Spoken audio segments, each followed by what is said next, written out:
On our way from the Grand Canyon to Mesa Verde National Park, we stopped at Four Corners Monument. Four Corners Monument is located at the point where Arizona, Colorado, New Mexico, and Utah meet. All right, so we're here at Four Corners. It is located on the Navajo Tribal Park, so there's a small fee to enter the monument. It's a quick stop, but worth doing at least once.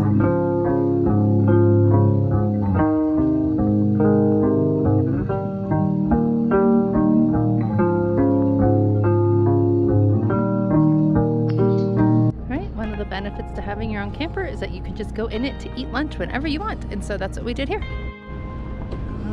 Jim went and got something. What did you get? Fry bread. You got fry bread? Yeah. What is it? It's fried bread. It's what you gotta get here. Kind of like a funnel cake. It's kind of like a funnel cake. All right. Okay. What you have to get here. Sounds good. Yeah, we should probably eat it out here because it's messy like a funnel cake. Oh, watch it doesn't blow away. Can you rip one off for Harper? Because she's short. Maybe Daddy can. Daddy will do it. Okay. Yeah.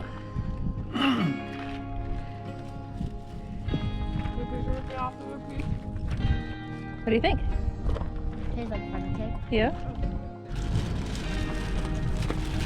It's like a thing around here. Is it? Fry bread. Like, so if you come here, you need to try it? Yeah. Okay. It's like going to Canada and getting poutine. Kind of. So according to Google, we have about an hour until we get to our campground. We are staying at Moorfield Campground, which is in Mesa Verde National Park.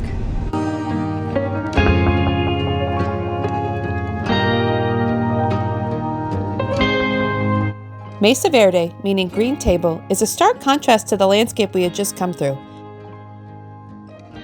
The amount of rain and snowfall made the area an ideal spot for early agriculture. The national park is the largest archaeological preserve in the U.S., with numerous ancestral Puebloan sites.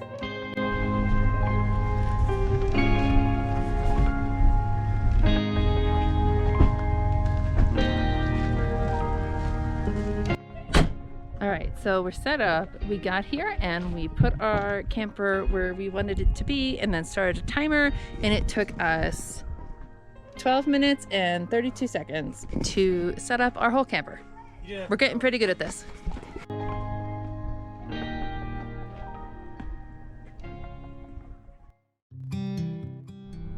So after talking to the ranger at the visitor center, we've decided that we're going to go back to the campground and we're going to pack a lunch because it takes 45 minutes to get down to the area we want to explore.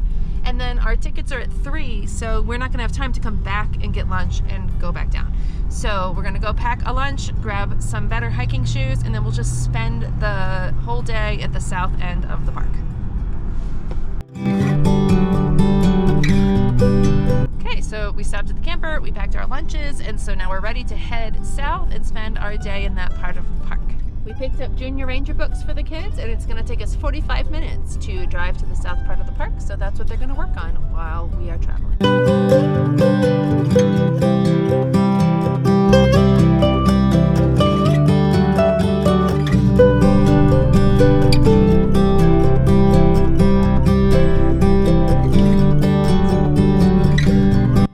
It is reassuring that at 10:16 it is 76 degrees.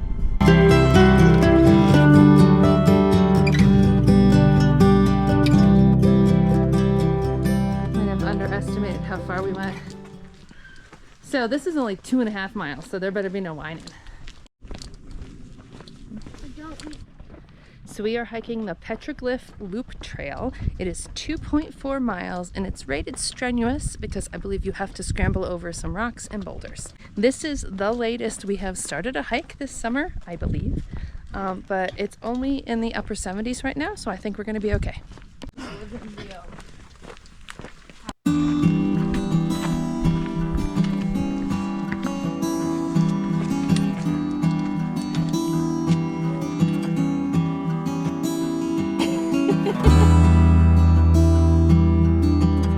Yeah, like look at that rock.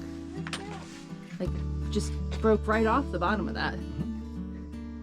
This is very cool. We haven't done any trail like this whole summer. So you can combine this hike with the Spruce Canyon Trail for a just over 4-mile hike. If you only have time for one though, the ranger recommended this one, said it's more beautiful.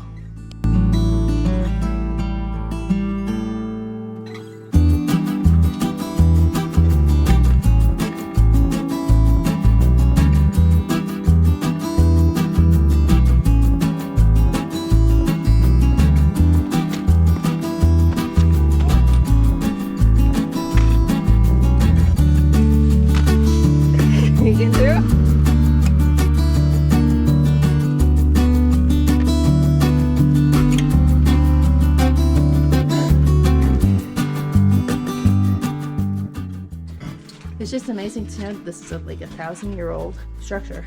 Right.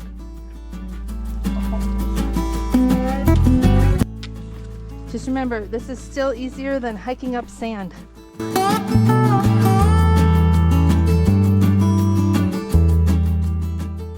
The large petroglyph for which this trail gets its name represents the written language of the people who inhabited and traveled through this canyon. More than 30 human and animal figures, spirals, and handprints cover an area over 35 feet wide.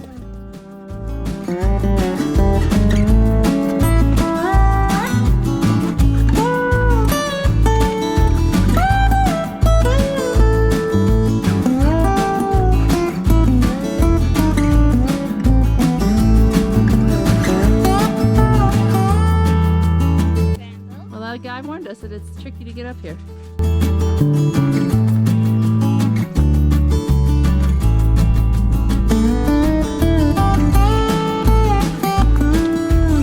So we did this loop hike counterclockwise, and I would definitely recommend doing it that way because you get to go down into the canyon and then climb up all the cool rock cuts. I would not want to climb down them. So I would definitely recommend going counterclockwise. You see all the cool stuff first, and now we're just walking back along the top of the cliff back to the museum.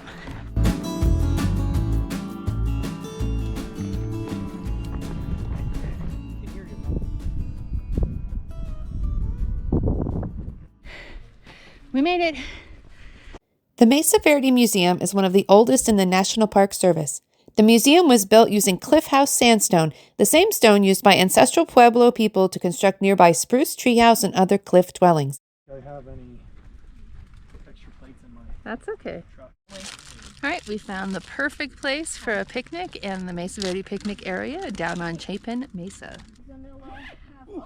Yeah, sometimes like Grammy would have. All right, so we have about an hour till we have to report for our tour of Cliff Palace. So we're gonna drive the Cliff Palace loop so we can stay in the area but still see more sights.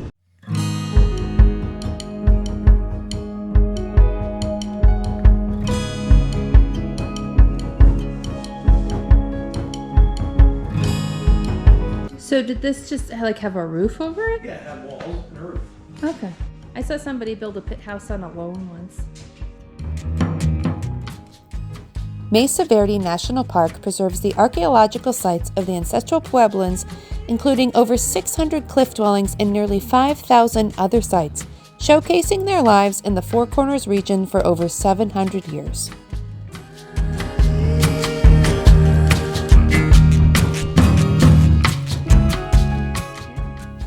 Mesa Verde provides a unique glimpse into the lives, culture, and history of the Ancestral Puebloans, offering a link to the past and present ways of life of the Puebloan peoples of the American Southwest.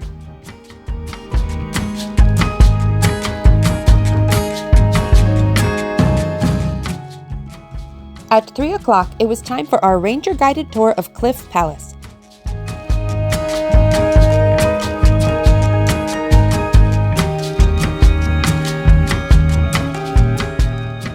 Cliff Palace, the largest known cliff dwelling in North America, was built between roughly 1190 and 1280 CE.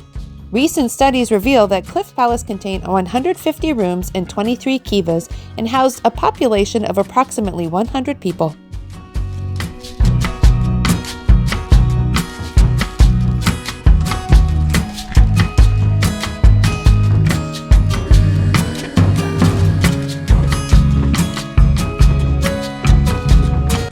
I really liked that tour. I think everybody else did too.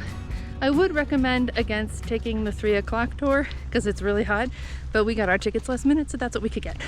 So this has been a pretty good day here at Mesa Verde National Park. I definitely think you can get the essence of this park in one day. We've been here all day and I think we've managed to do a bunch of stuff. We took a really cool hike this morning. The kids got their junior ranger badges. We did some loop driving and then we finished the day with a ranger hike through one of the cliffside villages. So there's lots more to see here, but you don't need to stop and see every ancient pueblo. They kind of look the same. So you could turn it into a 2-day if the other mesa was open, but Weatherall Mesa is closed. So we spent all of our day today on Chapin Mesa and we saw everything we wanted to, and now we're ready to head on.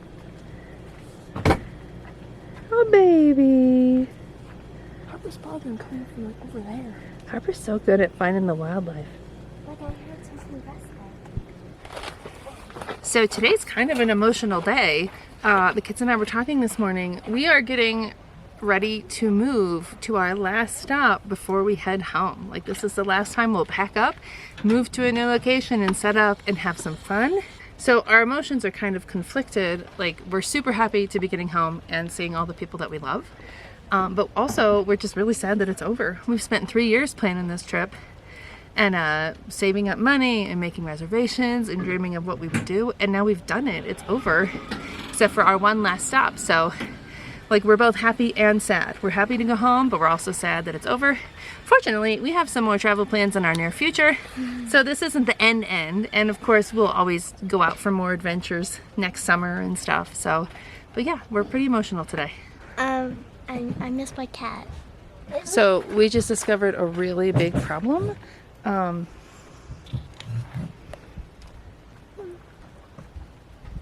did it smell? I don't know. We have a surge protector. I don't know what happened. I just noticed this when I unplugged it. I That- don't know who plugged it in, I did. but yeah, That's a problem. All right, so this campground just cost us our electric for the next couple days. Sue them. No, you don't sue anything. We're gonna go and we're gonna drive, and I'm gonna find somewhere. Oh, man. Yikes. It's always something. Always something. Okay, so we're gonna head out. We have to get back into where we have cell service, and then Jim's gonna see if he can solve this problem so that we don't have to skip our last stop on our trip. Like, we could camp without power. That's not the problem. The problem is just that we don't know what the conditions are at Great Sand Dunes, and if it's gonna be really, really hot, it's just gonna be hard to camp there without air, but we can. We have the solar panel to keep things charged, and we'll just make it work.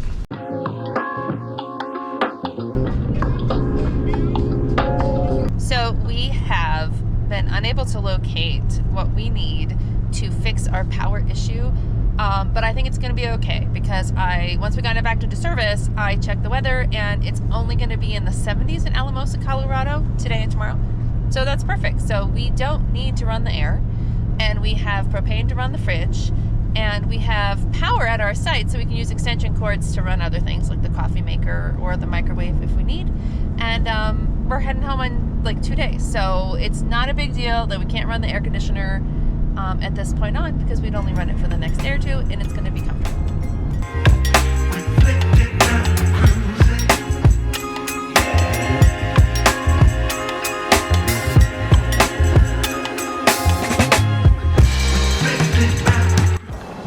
Lunch break. There are worse places to eat lunch.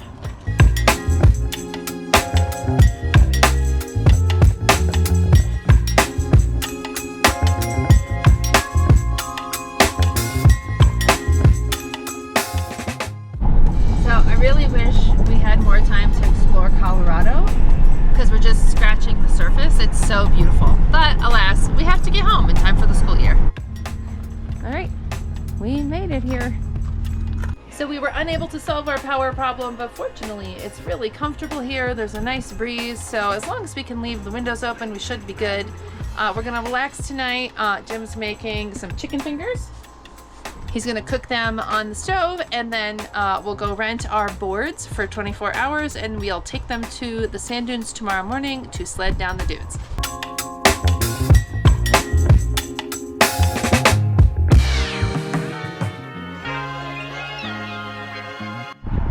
So we have our sandboards for tomorrow that we rented from the Alamosa KOA. How much do you think they cost if we lose or break one? $350. Oh, that's $250. So I thought you'd guess low. Grace! Help! Why are you right on my butt? Whoa! Oh, why'd you stop?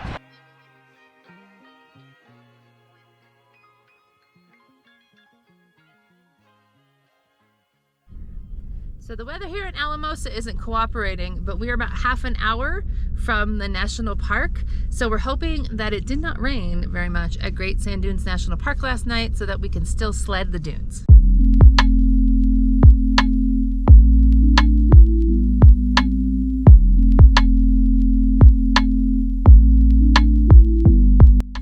That was pretty momentous because that's the last time on this trip we're going to use our America the Beautiful annual National Park Pass.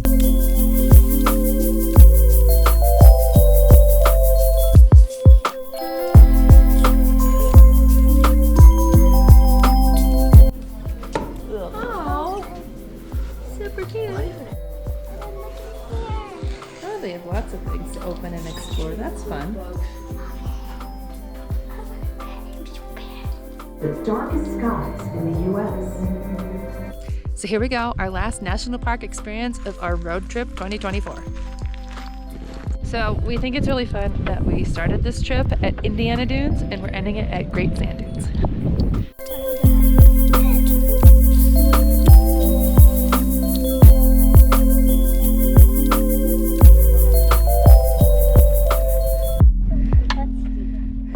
Can I slide down it? You could try.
So that's it. 9 weeks, 19 states, 2 countries, 21 national parks, and 11,446 miles on our truck. No matter how much you plan, you never know how things will turn out. I think it's safe to say that this was the trip of a lifetime and went as well as we could have hoped. 9 weeks seems like a long time to travel, but for me, it went way too fast, and I wish I could relive it all again. Until our next adventure,